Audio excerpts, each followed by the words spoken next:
तो central sales के पास हमारे पास काफी ज्यादा अमाउंट में रिजर्व फूड मटेरियल देखने मिलता है। गोल्गी एपरेटस उनके पास होते हैं जिनको हम लोग गोल्गी बॉडी भी कहते हैं। पता है ना गोल्गी बॉडी कैसे दिखता है? Every one of you are very familiar right.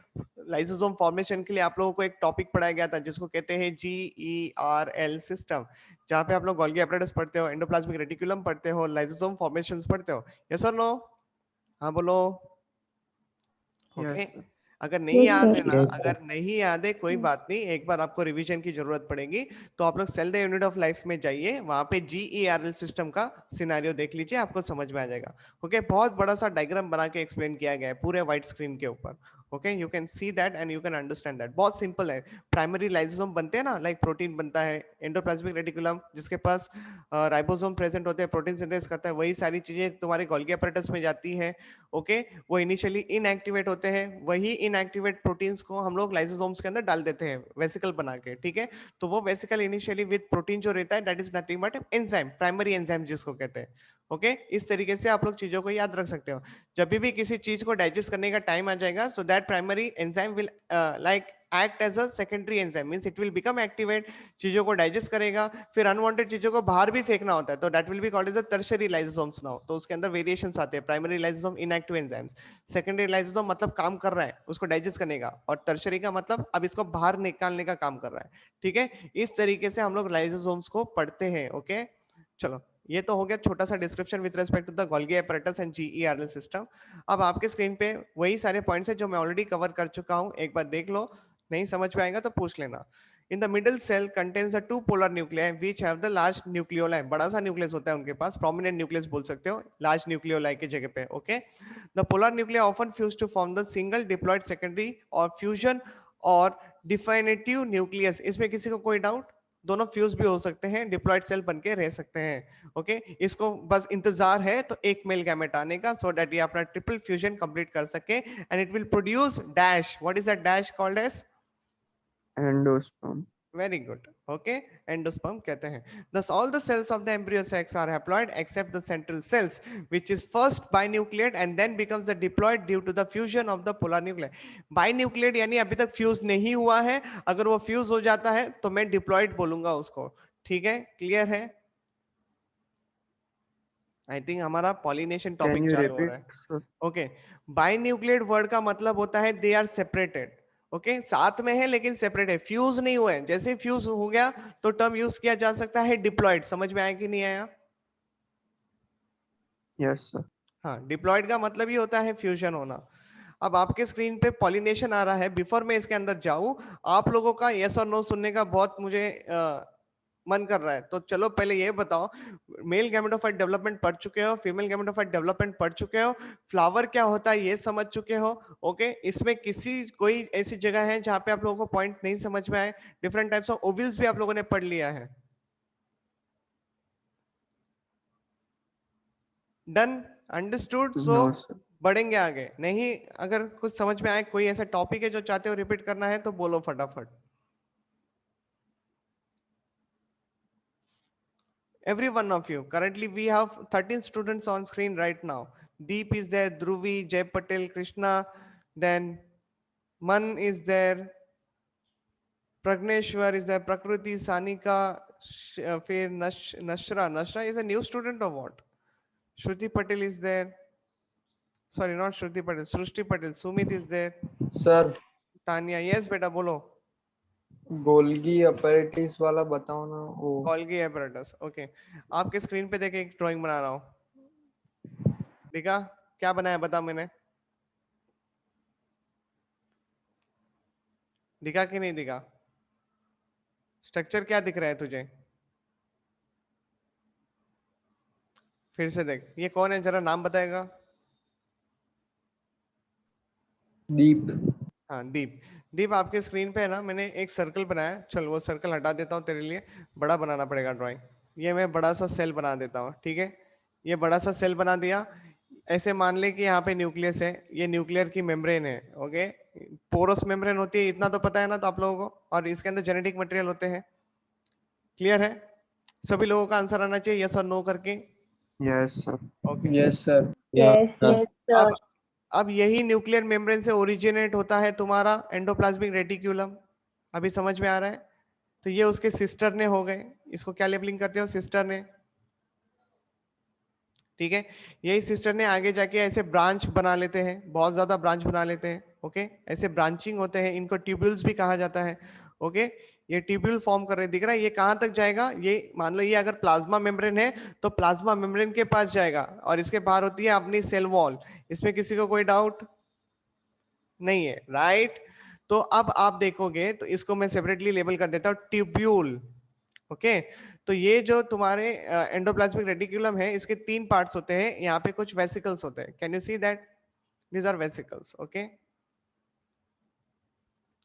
Now क्या क्या चीजें आपके स्क्रीन पे है, पूरा एंडोप्लाज्मिक रेटिकुलम आपके स्क्रीन पे। मैंने अभी तक गोल्गी एपरेटस नहीं बनाया। गोल्गी एपरेटस इससे थोड़ा सा दूर ऐसे कॉन्केव स्ट्रक्चर बनेगा, can you see that, corner में देखो, कॉर्नर में बनाया सर ने, ओके। और ये आपस में कनेक्टेड भी रहते हैं, ऐसे आपस में कनेक्टेड है। यही गोल्गी एपरेटस में अगर बाहर बना के दिखाओ तो वहां पे चलते, चलो। ये आपके सामने व्हाइट स्क्रीन है, ओके। तो गोल्गी एपरेटस कैसे दिखते हैं, इस तरीके से दिखते हैं, 1 2 3, बहुत सारे गोल्गी एपरेटस हो सकते हैं, वो वेरी भी करता है, कभी कभी ये सिंगल भी प्रेजेंट होता है, लेकिन उसकी कैटेगरी है, आपको लेक्चर पढ़ना पड़ेगा, सारस्वत चैनल पे अपलोड किया है, okay. You just go through that, अभी मैं उसके डिटेल में नहीं जा रहा हूँ, मैं खाली आपका GERL सिस्टम क्लियर करवा रहा हूँ गोल्गी एपरेटस का, ओके। ये 2 है और ये 3 है, तो मान लो ये 3 है तो आपस में ऐसे ट्यूब्स फॉर्मेशन के थ्रू कनेक्टेड रहते हैं। कॉन्केव सरफेस जो होता है ना, ये वाला concave surface, it will be towards the nucleus, facing towards the nucleus, या फिर facing towards the endoplasmic reticulum, okay. और ये वाला जो पार्ट है ना, it will be facing towards the plasma membrane, okay. ऐसे याद रखोगे। अच्छा, ये कॉन्केव और कॉन्वेक्स होता है ना, ये जो बाहर की लेयर होती है, ये कॉन्वेक्स होती है कि कॉन्केव होती है, कॉन्वेक्स होती है, राइट? Yes, sir. नहीं, यस सर, अच्छा एक सेकंड, कॉन्वेक्स। एक सेकंड रुको। एक ऐसा सरफेस दे देता हूँ, अगर मैंने यहाँ पे चीजें फेंक के मारी और रिटर्न आ गई, ऊपर चली जाएगी, और यहाँ पे अंदर मारी तो नीचे चली जाएगी। अब मुझे बताओ, इसमें से कॉन्वर्जिंग लेंस और डाइवर्जिंग लेंस होते हैं ना, सही बात है। तो कॉन्वेक्स क्या हुई, कौन सी लेंस हुई, एंड कॉन्केव क्या हुई, कॉन्केव तुम्हारी डाइवर्जिंग लेंस है, Concave diverging lens and हाँ, convex converging lens. Converging lens है, तो ये तुम्हारा कॉन्केव सरफेस हो गया। Any doubts? अभी दीप तुझे और अच्छे से समझ गया रहेगा, ठीक है। ये हो गया तुम्हारा यस गोल्गी एपरेटस, ओके। इस तरीके से दिखता है गोल्गी एपरेटस, फाइन। अभी हम चलते हैं वो पीपीटी के ऊपर जो मैंने ड्राइंग बनाया। अब इस ये गोल्गी एपरेटस के पास है ना वेसिकल फॉर्मेशंस होंगे। वेसिकल मैंने अभी तक नहीं बनाए, जैसे यहाँ पे राउंड राउंड फिगर बनाया, वहां पे नहीं बनाया, वहां पे भी होता है, बनेगा एक्चुअली, वहां पे बनेगा। तो यहाँ पे देखो, ये जो एंडोप्लाज्मिक रेटिकुलम होते हैं उनके ऊपर राइबोसोम्स होते हैं। Any doubts over here? थोड़ा जल्दी करो, ये उस टॉपिक का एक्चुअली रिलेशन नहीं है, फिर भी बता रहा हूँ। So this is what called as a E rough endoplasmic reticulum. इसमें कोई डाउट किसी को नो सर। है ना? वो जो राइबोसोम्स होते हैं एंडोप्लाज्मिक रेटिकुलम के ऊपर होते हैं, वो भी एक प्रोटीन के थ्रू अटैच होते हैं, जिसको कहते हैं राइबोफोरिन।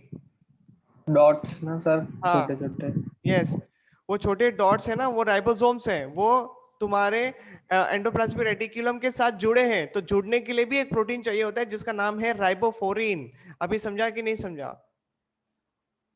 क्लियर है? तो राइबोफोरिन के मदद यस से ribosomes are present on the endoplasmic reticulum, helps in the photosynthesis, okay. तो ये डीएनए एक पर्टिकुलर एमआरएनए वगैरह बना के देगा, ये राइबोसोम्स उसको और फर्दर प्रोटीन्स बनाने के लिए मदद करेंगे। For example transcription translation process चलती है, अभी नहीं पढ़ाया गया है, मॉलिक्यूलर जेनेटिक्स पढ़ाऊंगा तभी बताऊंगा, अभी नहीं तो फिर वो लेक्चर अननेसेसरली बढ़ जाएगा, ओके। तो ऐसे मान ले ट्रांसक्रिप्शन हुआ है, एमआरएनए बना है, वो साइटोप्लाज्म में आ जाता है, ओके। एमआरएनए बनता न्यूक्लियस के अंदर है, क्योंकि डीएनए उसको बनाता है, और डीएनए जो है वो न्यूक्लियस के अंदर होता है। समझ में आई बात? तो ट्रांसक्रिप्शन वाली प्रोसीजर जो होती है एमआरएनए बनाने की, वो न्यूक्लियस के अंदर होती है, वो बाहर आता है साइटोप्लाज्म में एमआरएनए, और एमआरएनए को रीड करते हैं ये राइबोसोम्स। राइबोसोम के साथ में टीआरएनए भी आते हैं और वो प्रोटीन बनाते हैं, ओके। तो मान ले अभी मैं एक प्रोटीन बना रहा हूँ, ये वो डॉट वाला देख, एकदम रेड कलर का डॉट, रेड कलर छोड़ो, मैं आपको कलर चेंज करता हूँ यहाँ पे, देखो यहाँ पे येलो कलर का डॉट है, ये है प्रोटीन तुम्हारे लिए। ये जो प्रोटीन है ना ये इनएक्टिव है। ये कौन से फॉर्म में है? इनएक्टिव है। अब ये प्रोटीन जो है ना ये वेसिकल के अंदर भर दिया जाएगा। अंडरस्टूड और नॉट अंडरस्टूड? तो देख ले ये वेसिकल के अंदर है। ये वेसिकल किसका पार्ट है? एंडोप्लाज्मिक रेटिकुलम का। ये जाएगा यहाँ से निकल के गोल्गी एपरेटस के अंदर छोड़ देगा प्रोटीन को। कैसे? वो यहाँ पे आके फ्यूज हो जाएगा वेसिकल, और ये अंदर वाला प्रोटीन जो है वो गोल्गी एपरेटस के अंदर चलेगा। Any doubt to understand this part? No sir. No ना। अब वो जो प्रोटीन अंदर गया है वो नथिंग बट प्राइमरी एंजाइम से इनएक्टिव फॉर्म में। अब वो वेसिकल के अंदर से उस सिस्टर्न में चले गया गोल्गी एपरेटस के, और वहां से आप लोग देखोगे ना तो ये प्रोटीन यहाँ पे भी ट्रेवल कर सकता है कॉर्नर में, या तो ये बीच वाले ट्यूब से ट्रेवल करके ऊपर वाले गोल्गी एपरेटस में जा सकता है। डिपेंड, उसका जैसा मन करे वैसा जाएगा। अब व्हाइट स्क्रीन पे चलते हैं। तो देखो ये व्हाइट स्क्रीन के ऊपर है। यहाँ पे मान लो ये प्रोटीन आ गया था अंदर। ओके, यहाँ पे मैं ग्रीन कलर ले लेता हूँ। ये प्रोटीन जो अंदर आ गया था, अब ये प्रोटीन है ना यहाँ से थोड़ा सा ये गोल्गी एपरेटस का पार्ट लेके ऐसे वेसिकल फॉर्म करेगा, और ये वेसिकल सेपरेट हो जाएगा। Now did you understood over here? Okay, अब ये जो स्ट्रक्चर है ना जो गोल्गी एपरेटस से बन के बाहर आया, इसको आप लोग बोलते हो प्राइमरी लाइसोसोम। अभी समझा कि नहीं समझा? इसको प्राइमरी लाइसोसोम इसलिए कहते हैं क्योंकि इसके अंदर जो प्रोटीन है वो इनएक्टिव है। इनएक्टिव डाइजेस्टिव एंजाइम से, हाइड्रोलाइटिक एंजाइम से उसके अंदर। अब मान ले यहाँ पे तूने जो भी खाना वगैरह खाया था, या फिर सेल ने जो भी खाना वगैरह खाया, ओके, तो ये ले वो वाला बनाता हूँ, ब्लू कलर लेके बना रहा हूँ। यहाँ पे है वो ब्लू, अच्छा रेड कलर ही आ गया। ये ले, ये खाना था जिसको डाइजेस्ट करने के लिए वो सेल आ चुका है। तो ये सेल ने उस पर्टिकुलर फूड के ऊपर एक्ट किया, उसको डाइजेस्ट किया। जब डाइजेस्ट कर रहा है तभी एंजाइम एक्टिवेट है, तो उसको बोलोगे सेकेंडरी लाइसोसोम। Any doubts?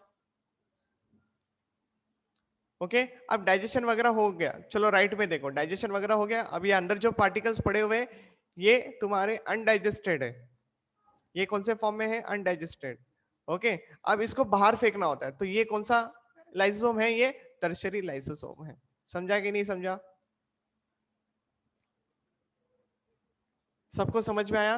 तो ये जो टर्शियरी लाइसोसोम है ये प्लाज्मा मेम्ब्रेन को जाके जुड़ जाएगा, यहाँ पे आके अटैच हो जाएगा, और ये सारा सेल वॉमिटिंग एक्टिविटी होगा। कौन सा एक्टिविटी होगा? सेल वॉमिटिंग एक्टिविटी होगा। समझ में आया कि नहीं आया? Yes, sir. सेल वॉमिटिंग को दूसरा नाम है एक्सोसाइटोसिस। खाना अंदर आया था तो कैसे आया था? Endocytosis. Any doubts over here? No, sir.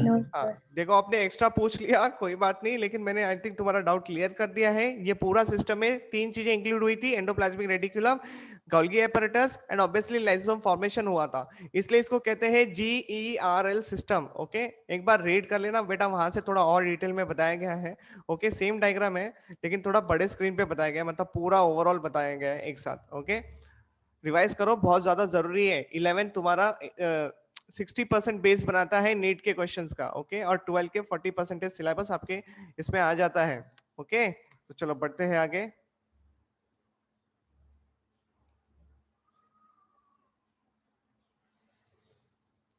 So pollination के पास आ रहा है, एक छोटा सा डेफिनेशन बता सकते हैं ये डायग्राम देख के?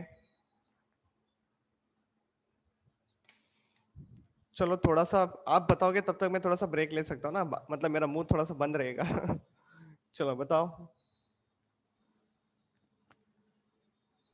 Insect pollinating agent है इसमें।